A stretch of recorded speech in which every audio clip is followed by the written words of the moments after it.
Hola, bienvenidos al canal La Inteligencia Espiritual. Continuamos con los estudios bíblicos de esta nueva temporada que le hemos llamado Instruirnos en la Verdad, donde estudiaremos las epístolas de Pablo. Para este estudio he realizado una revisión sistemática sintetizando las evidencias disponibles en estudios primarios, el libro La Inteligencia Espiritual, Biblias en diferentes versiones, Biblias de estudio, diccionarios y enciclopedias bíblicas que me han permitido sintetizar y realizar los estudios bíblicos con la ayuda del Espíritu Santo que hace clara la verdad de la revelación escrita. Y le hemos llamado a este podcast de hoy Discernir lo que es mejor, basado en la palabra de Dios en Filipenses 1 del 9 al 10. Esto es lo que pido en oración, que el amor de ustedes abunde cada vez más en conocimiento y en buen juicio, para que disciernan lo que es mejor y sean puros e irreprochables para el día de Cristo, llenos del fruto de justicia que se produce por medio de Jesucristo, para gloria y alabanza de Dios. Veamos esto en contexto.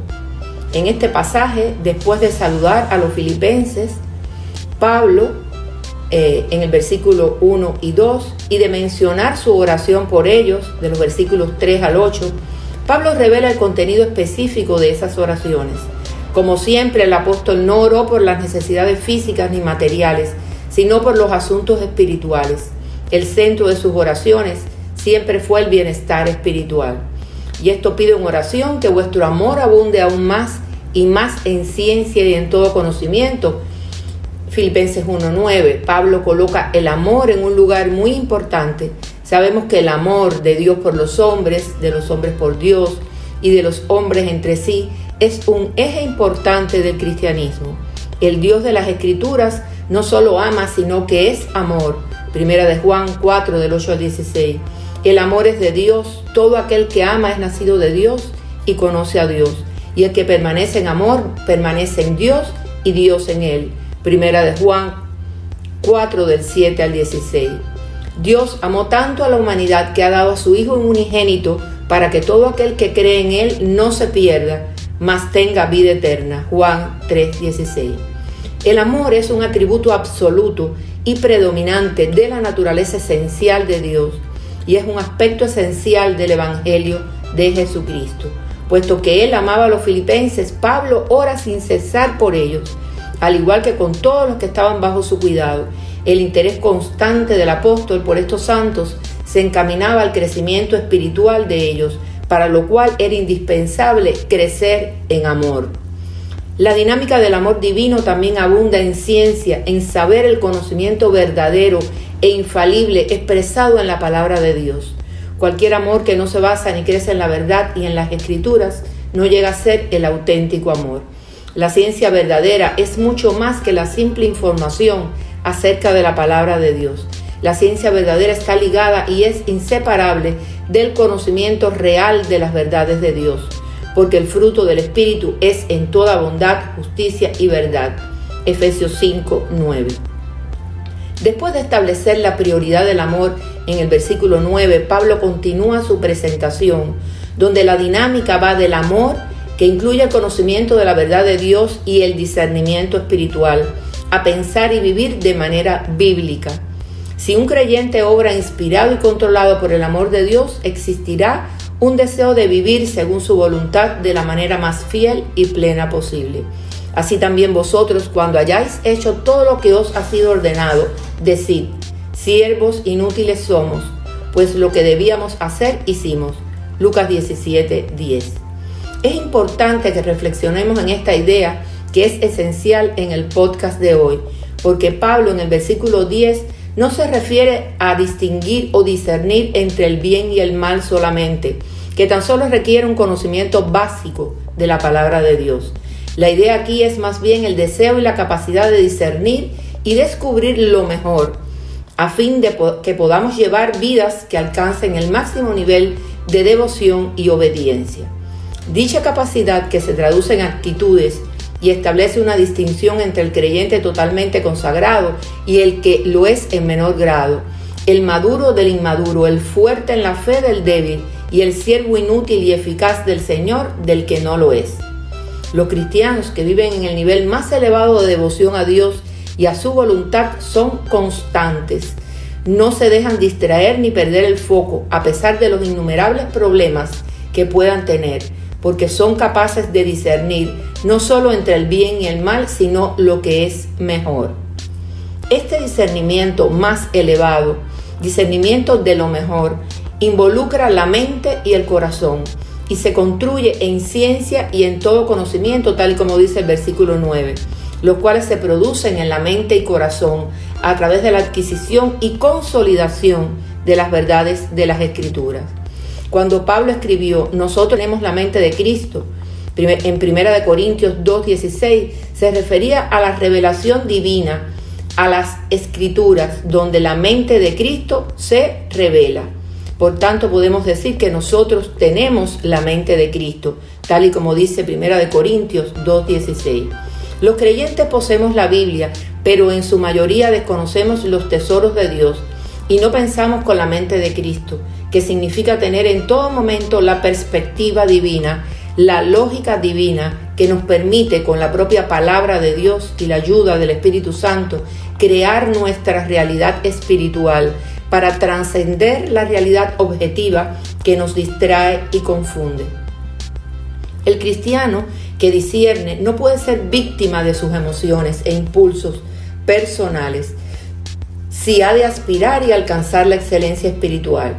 Pablo amonestó a los creyentes en Roma y les dijo: no os conforméis a este siglo, sino transformaos por medio de la renovación de vuestro entendimiento, para que comprobéis cuál sea la buena voluntad de Dios, agradable y perfecta. Romanos 12:2. Por lo general, cuando hablamos de discernimiento, lo limitamos a diferenciar el bien y el mal. Pero ¿qué ocurre con nuestra mente engañosa y pecaminosa? Primero, nos limitamos a tolerar algo que reconocemos como pecaminoso, quizás con cierto nivel de crítica, pero sin resistirlo.